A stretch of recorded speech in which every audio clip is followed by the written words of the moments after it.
MMA. It's now time for our first fight of the evening in the M1 Challenge. We begin in the lightweight division. 21-year-old Akin Duran lost his first ever bout in the M1 Challenge earlier this season as he was submitted by Franco De Leonardis. Oh, that's tight. That is very tight. Nice. And that's the tap. Just like that, Franco De Leonardis has his first ever victory in the M1 ring. Highly disappointed after that defeat, Duran says that he is still learning with every fight and feels that he will now record his first victory in the M1 ring. His opponent, Romano De Los Reyes, has an extensive background in Muay Thai and possesses some of the most powerful kicks in all of M1, as he showed last season versus Ken Hamamura. Nice leg kick and down to Hamamura. Comfortable with the kicks, but it's De Los Reyes landing the better kicks. Oh, nice right hand by De Los Reyes. Hamamura down, could be in trouble. De Los Reyes opening up. Good combos by De Los Reyes. Your winner, Romano De Los Reyes.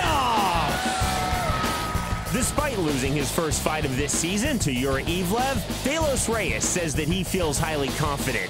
It is looking for a quick win by TKO.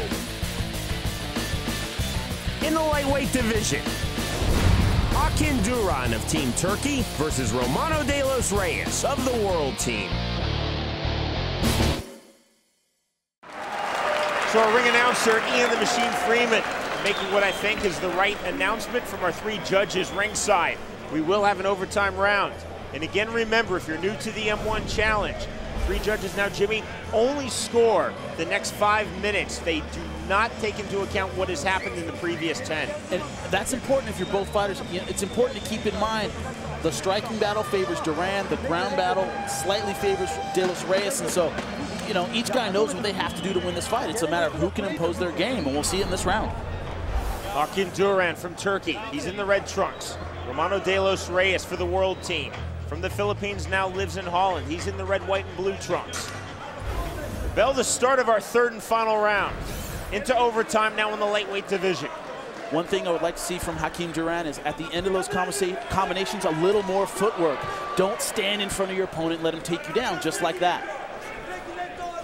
De Los Reyes looking for the single leg, nearly got caught in the guillotine. Nice knee from Duran. Akin Duran is landing good punches, but he just doesn't have the footwork. He's staying in front of De Los Reyes. That's why he's giving up those takedowns at the end of his combinations.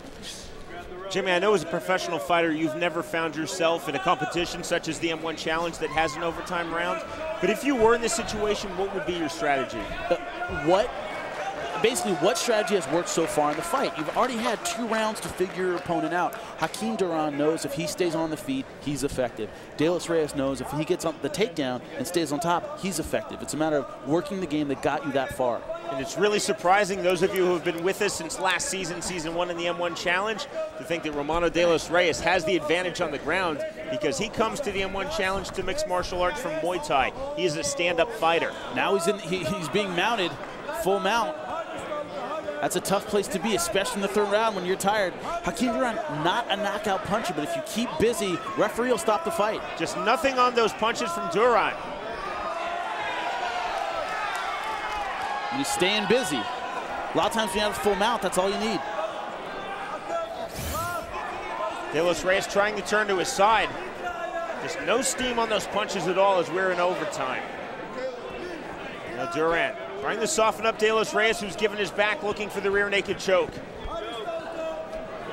Duran really not looking for the choke, just pitter-pat punches, trying to get the referee to stop it. But, you know, if you don't show that you're hurting your opponent, they're not going to stop the fight. He has to put more juice on those punches. Those are almost violence-free punches. Duran keeps looking at referee Chuck Wolf, and he has stopped it. Wow!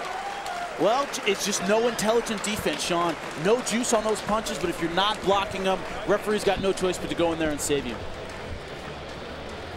That's a TKO, again, by almost violence-free punches. Those were just taps, but they were about 40 taps in a row. They were just pitter-pat punches, Sean, but if you don't block, that's one of the things in MMA that's different, is if you don't block and don't defend yourself, you're in trouble. You can see Akin Duran, the story of the whole fight. Akin Duran comes in with short, little accurate punches. De Los Reyes trying to answer back, but, you know, just being outboxed by Duran. And here, pitter-pat punches, no force behind them, but, you know, if you keep them up, the referee has no choice but to stop the fight. So you know, Hakeem Duran's followed the right strategy, and he gets the victory.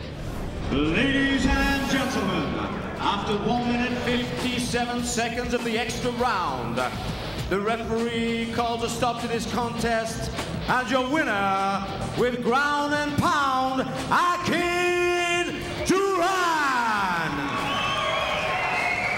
Sometimes it's not how hard you punch your opponent, but how often you punch your opponent, Jimmy. Yeah, it's true. A lot, you know, in this case, no hard punches. None of them really rocked him, but constant pressure, and that was enough to get the fight stopped. The winner by technical knockout in the overtime round, Hakeem Duran defeats Romano De Los Reyes.